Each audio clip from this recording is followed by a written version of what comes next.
I want to talk to you today about something from the book of Jeremiah, chapter 29. Now, I know most of you could probably quote Jeremiah 29:11, for I know the plans I have for you. Yeah, he does have plans for you, but you know what? Let's take this in context. Let's look at what God was talking about at the time, or what Jeremiah was speaking about when he talked to the people of Israel in Jeremiah verse 29, because Jeremiah was a prophet. And he was talking about how God was going to take the Israelites into captivity for 70 years. And he wanted the Israelites to know that that captivity was not going to last forever. Starting in verse 10, he says, "For thus says the Lord, that after 70 years be accomplished at Babylon, I will visit you and perform my good word toward you in causing you to return to this place." So Jeremiah is telling the Israelites that you're not going to be in captivity forever. After 70 years, you are going to come back to the land of Israel. Continuing in verse 11, "For I know the thoughts that I think toward you, saith the Lord, thoughts of peace and not of evil, to give you an expected end." Continuing, "Then shall you call upon me, and you shall go and pray unto me, and I will hearken unto you. And you shall seek me and find me when you shall search for me with all your heart. And I will be found of you, saith the Lord. And I will turn away your captivity, and I will gather you from all the nations and from all the places whither I have driven you, saith the Lord, and I will bring you again into the place whence I caused you to be carried into captivity." Well, why were the Israelites taken captive? Well, basically, it's because they had not been obeying the Lord.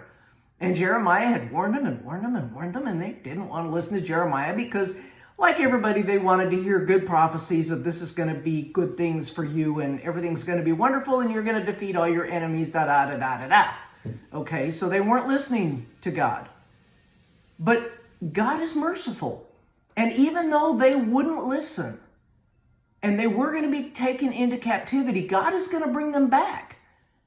Now, how does this apply to us today?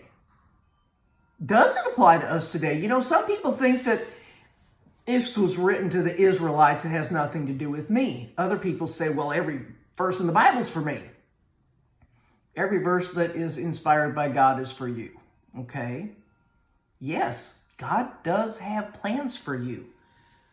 But remember, it says that you have to call on Him.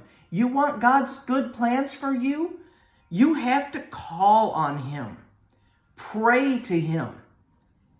And He'll listen to you when you pray. You have to seek Him. And if you seek Him with all your heart, He will be found by you. He wants you to find Him. He wants you to seek Him. The promises in the Bible are not automatic. You don't get it just because you quote it every day. If you're not seeking God, if you're not spending time with Him, okay, let me ask you this. Say you're a parent, like I am, okay? And your kid comes to you and says, "Mommy, Daddy, I want a pony." Of course you say no because you don't live on a farm. And every day, "Mommy, Daddy, I want a pony. Mommy, Daddy, I want a pony." But you know that a pony is not what's good for them. And you don't have any place to keep a pony, and they're not responsible enough to take care of a pony. So they're not going to get a pony. Well, it's kind of like that with God. "God, I want $1 million. I want $1 million. God, I want $1 million. I claim $1 million for me." Well, God might give you that $1 million if you're going to use it for His kingdom and for His glory. But you're going to have to work for it too. And you're going to have to seek God. And you're going to have to do what He tells you. What if He gave you $1 million? Are you willing to tithe 10% towards the gospel, towards the preaching of the gospel? Are you willing to give 20%, 30%, 40%, 50%? Are you willing to give it all to God? Because after all, He's the one that gave you that $1 million. Kind of makes you think, doesn't it? Are you willing to use the things that God has given you for His glory? Are you willing to do what He wants you to do? Seek Him. And when you search for Him with all your heart, He will be found of you. And you know what? When you find God, when you get to where you are in fellowship with God and you're with Him and He's with you, who needs $1 million? I got God. Seriously, He's so much more valuable than $1 million.